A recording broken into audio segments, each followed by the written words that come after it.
कैसा प्यार है। यमुनानगर में बसे छोटे मॉडल टाउन इलाके का एक लड़का गगन शर्मा वहां के मुकुंदलाल कॉलेज में बीकॉम थर्ड ईयर का छात्र था और सुमनप्रीत कौर भी यमुनानगर से तकरीबन 15 किलोमीटर दूर एक छोटे से कस्बे मुस्तफाबाद की लड़की थी जो उसी कॉलेज में पढ़ती थी। वो बीकॉम के फर्स्ट ईयर की छात्रा थी। सुमनप्रीत का कद 5 फुट 3 इंच लंबा था। उसका रंग गोरा, लंबे और घने काले बाल, समुद्र के हल्के नीले पानी जैसी आंखें, तीखी नाक, लंबी सुराहीदार गर्दन और ऊंचे उठे उभार उसे दूसरी लड़कियों से अलग बनाते थे। वहीं गगन शर्मा 5 फुट 6 इंच का गोरा चिट्टा लड़का था। उसका चौड़ा सीना, घुंघराले बाल, छोटी छोटी बारीक सी मूंछें थी। वह साधारण सी पैंट शर्ट पहनकर आता था, मगर उसमें भी ऐसा लगता था मानो कहीं का राजकुमार हो। लेकिन लड़कियों के मामले में गगन शर्मीला था, पर वो पढ़ाई में होशियार था और हर साल पूरी क्लास तो क्या राज्य भर में अव्वल रहता था, इसलिए सारा कॉलेज उसे जानता पहचानता था। सुमनप्रीत कौर ने भी गगन के बारे में सुना तो मन में मिलने की भी इच्छा होने लगी। आखिरकार एक दिन उन दोनों का आमना सामना भी हो गया। कैंटीन में सुमनप्रीत कौर और उसकी एक सहेली रजनीत कौर बैठी कॉफी पी रही थी कि तभी अचानक 2 लड़के कैंटीन में आए और कोई भी टेबल खाली न होने पर वापस जाने लगे। तभी उनमें से एक लड़के पम्मे ने कहा, गगन, वह सीट खाली है, चल वहाँ चलकर बैठते हैं। नहीं यार पम्मे, वहाँ नहीं यार, वे लड़कियाँ बैठी हैं, ऐसे किसी को डिस्टर्ब क्यों करें। अरे लड़कियां हैं तो क्या हुआ, उनसे पूछकर ही बैठेंगे, पम्मी ने कहा। ये बातें सुमनप्रीत और उसकी सहेली रजनीत कौर ने सुन ली थी। रजनीत कौर ने गगन की बात सुनकर इशारा करके सुमनप्रीत को बताया, यही गगन है और साथ में उसका दोस्त परमजीत सिंह है। इतने में परमजीत सिंह वहां आ गया और उन दोनों से वहां बैठने की इजाजत मांगी। रजनीत कौर ने कहा, क्यों नहीं, सामने की सीट खाली है, आप बैठिए। लेकिन सुमनप्रीत कौर कुछ नहीं बोल पाई।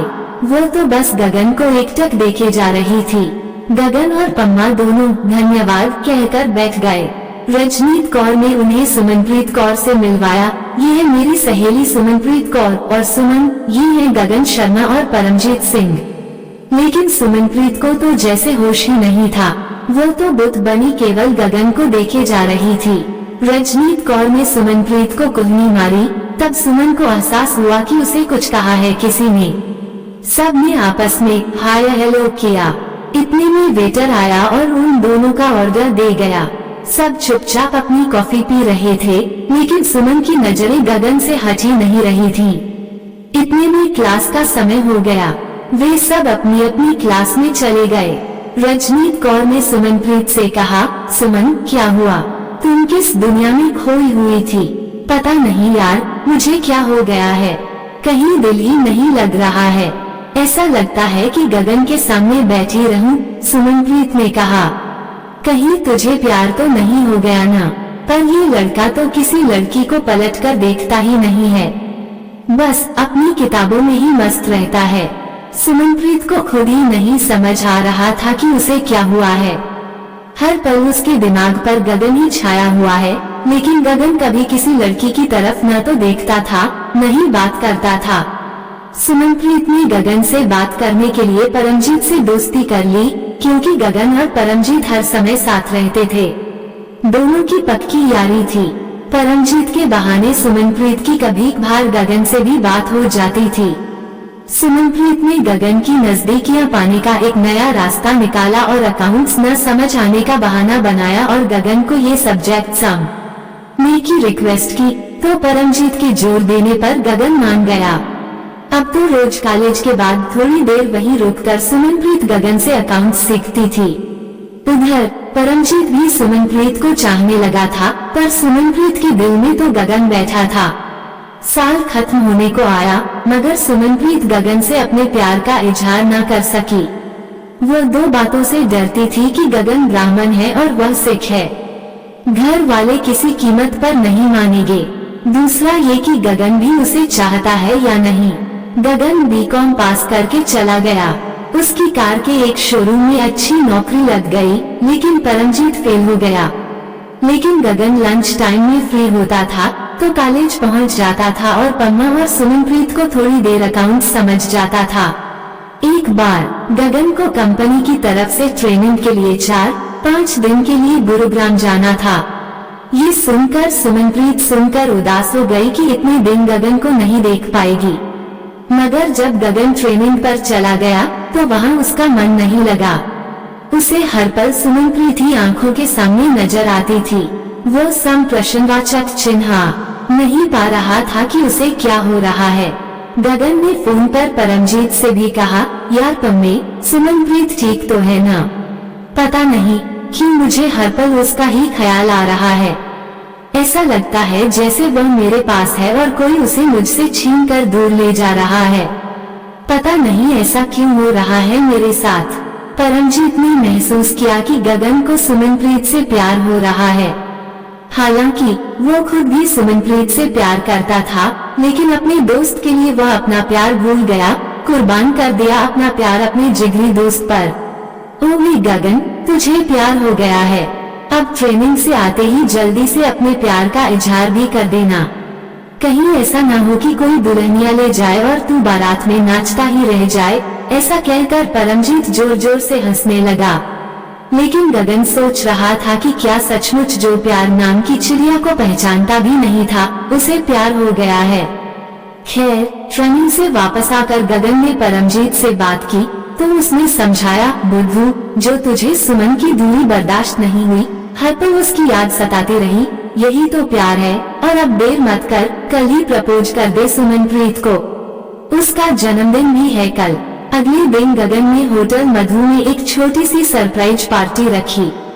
रजनीत कौर और परमजीत सिंह बहाने से सुमनप्रीत को वहां ले गए, लेकिन वहां गगन की तरफ से पार्टी को देखकर सुमन फूली न समाई। केक काटने के बाद गगन हाथ में एक फूल लिए सुमन के सामने घुटनों के बल बैठकर बोला, सुमन, क्या तुम मेरा प्यार स्वीकार करोगी? क्या तुम जिंदगी के हर सुख दुख में मेरा साथ दोगी? अगर तुम मुझे अपने लायक समझती हो तो क्या मुझसे शादी करोगी? सुमन ने एक पल के लिए भी नहीं सोचा और हाँ कह दिया। सुमन, अभी समय है, सोच लो। तुम महलों में पली हो, मेरा छोटा सा घर है।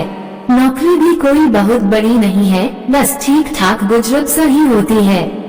गगन, मुझे केवल तुम चाहिए। तुम्हारा साथ होगा तो मैं भूखी भी रह लूंगी। न होगा मखमल का बिस्तर तो तुम्हारे सीने पर सिर टिकाकर चैन की सांस लूंगी। बस तुम न मुझे छोड़ना मत, चाहे तो सारी दुनिया में छोड़ दूंगी। इसके बाद उन दोनों का प्यार परवान चढ़ने लगा। वे साथ जीने मरने की कस्में खाने लगे। सुमनप्रीत की बीकॉम पूरी हुई तो घर वालों ने शादी के लिए जोर डालना शुरू कर दिया। सुमन ने घर में गगन के बारे में बताया तो तूफान आ गया। सुमनप्रीत के पापा ने नाराजगी में कहा, हम सरदार हैं और वह शर्मा। यह मेल कभी नहीं हो सकता। गगन अकेला नौकरी करने वाला है। उसके पापा कोई काम नहीं करते हैं। उसका बड़ा भाई भी नौकरी करता है, मगर उसका अपना अलग परिवार है। माँ बाप की जिम्मेदारी भी गगन पर है। जिस लाड़ प्यार से तुम पली हो, वहाँ तुम्हारा गुजारा नहीं हो सकता। जिस तरह से घर वालों ने अपना गुस्सा जाहिर किया था, उससे सुमन समझ चुकी थी कि इस शादी के लिए वे किसी भी कीमत पर राजी नहीं होंगे। लेकिन गगन का परिवार इस शादी के लिए तैयार था। वे लोग जात पात बिरादरी जैसी दकियानुसी बातों को नहीं मानते थे, क्योंकि गगन के पापा की भी इंटरकास्ट मैरिज थी। लेकिन गगन का परिवार सुमनप्रीत के परिवार के बराबर नहीं था। सुमनप्रीत के पापा रेलवे से अच्छी पोजीशन से रिटायर हुए थे। उसका भाई चंडीगढ़ में लेक्चरर था और पुरखों की जमीन व जायदाद भी काफी थी। लेकिन प्यार का जोश, दीवानापन ऐसी बातें कहाँ समझता है। सुमनप्रीत चुप हो गई, मगर दिमाग में शैतानी ख्याल आ रहे थे, इसलिए कंप्यूटर कोर्स के बहाने फिर से यमुनानगर जाने लगी और एक दिन उन दोनों ने भागकर कोर्ट मैरिज कर ली। गगन सुमनप्रीत को अपने घर ले आया। खैर, जब सुमनप्रीत के घर वालों को इस शादी के बारे में पता चला तो उन्होंने कोई कार्यवाही नहीं की। छोटा सा कस्बा है, बात फैलने पर बदनामी होगी, बस इतना ही कहा कि आज से सुमनप्रीत उनके लिए मर चुकी है। लेकिन ससुराल वालों ने सब रीति रिवाजों के साथ अपनी बहू का गृह प्रवेश कराया। जिस दिन शादी हुई उसके 2 दिन बाद ही गगन की प्रमोशन हो गई। अब तो सुमनप्रीत को भाग्यशाली समझ जाने लगा। सब कुछ ठीक चल रहा था। 1 साल में ही सुमनप्रीत ने एक प्यारी सी बेटी को जन्म दिया। सुमनप्रीत ने गगन से कहा, गगन, मेरी इच्छा है कि मैं अपनी बेटी का नाम मेरे पापा के नाम हरजोत सिंह पर हरलीन कौर रखूं, लेकिन कहीं मम्मी डैडी को बुरा न लगे जाए।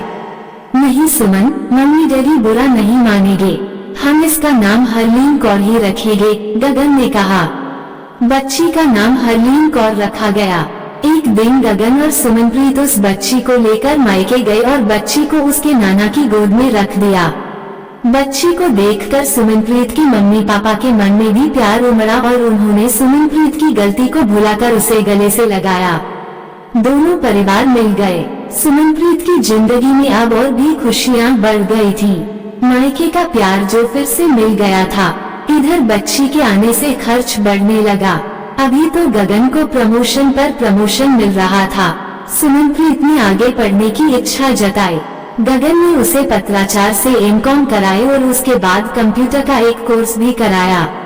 अब तक हरलीन स्कूल जाना शुरू हो गई थी तो सुमनप्रीत ने कहा, गगन, हरलीन स्कूल चली जाती है। आप भी सुबह से जाकर शाम को घर आते हो। घर पर कुछ खास काम तो रहता नहीं है, क्यों न मैं किसी स्कूल में नौकरी के लिए ट्राई करूं। सुमनप्रीत की खुशी के लिए गगन ने उसे नौकरी करने के लिए मना नहीं किया। सुमनप्रीत ने अपनी बेटी के ही स्कूल में नौकरी के लिए अप्लाई किया और उसे वहां नौकरी भी मिल गई। हरलीन अब 10 साल की हो गई थी। सुमनप्रीत की दूसरी बेटी पैदा हुई जिसका नाम प्रेजी रखा।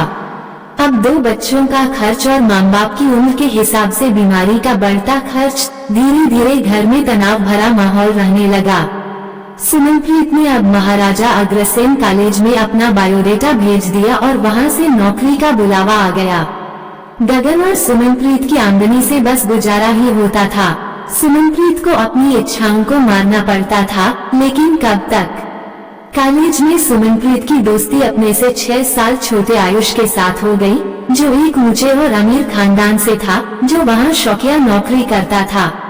वह सुमनप्रीत की हर इच्छा पूरी करता था, इसलिए वह उसकी तरफ खींचती चली गई।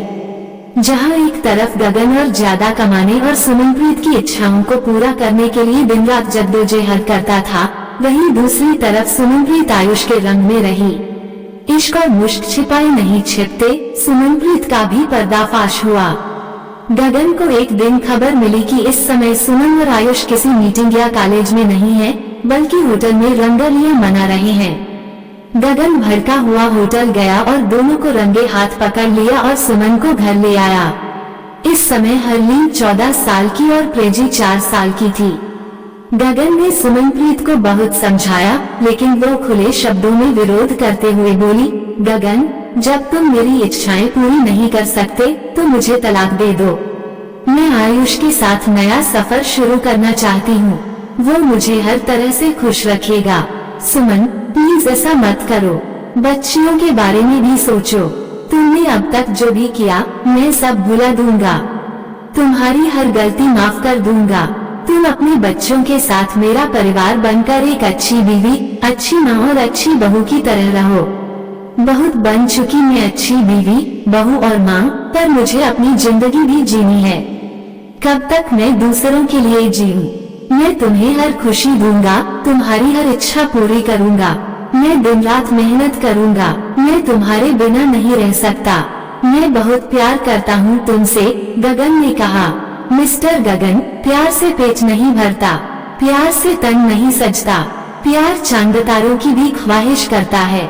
मेरी भी कुछ ऐसी हसरतें हैं जो आयुष पूरी कर सकता है। एक दिन गगन के पास कोर्ट से तलाक के पेपर आ गए। रात को गगन जब ऑफिस से घर आया तो गुस्से में बोला, सुमन, यह क्या है? तुमने तलाक के लिए अर्जी दी है। सुमन ने हंसते हुए कहा, हाँ तो और क्या करूँ मैं? तुम्हें कितनी बार कहा कि मुझे तलाक दो, तुम तो तलाक लोगे नहीं, तो सोचा कि नहीं यह शुभ काम कर दूं। गगन ने रोते हुए कहा, सुमन, प्लीज ऐसा मत करो। मैं तुम्हारे बिना नहीं रह सकता। अब मैं बिल्कुल भी तुम्हारे साथ नहीं रह सकती। मेरे पास और वक्त नहीं है इंतजार के लिए। मैंने अपना जीवन साथी चुन लिया है जो मेरे लिए चांद तारे भी तोड़कर लाएगा। ये सिर्फ बातें हैं, वो तुम्हें हमेशा के लिए नहीं अपनाएगा। अधर में छोड़ देगा तब पछताओगी, जो होगा देखा जाएगा। मैं फैसला ले चुकी हूँ, इन पेपर पर साइन करो वरना मैं यहीं खुदकुशी कर लूंगी, सुमनप्रीत ने कहा। गगन ने कहा, मैं ऐसे तलाक नहीं दूंगा। अगर तलाक लेना है तो कोर्ट में जाकर ही क्यों न फैसला किया जाए।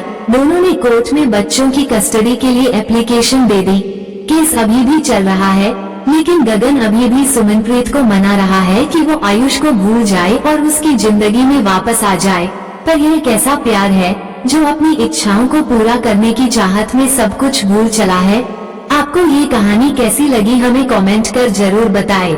इसी तरह की अच्छी कहानियाँ आप यहाँ पर पढ़ सकते हैं। यहाँ उपस्थित शिक्षाप्रद कहानियाँ आपका मनोरंजन करने के साथ दिशा भी देंगी। तो बने रहिए हमारे साथ और हमारे प्रयास को सफल बनाएं।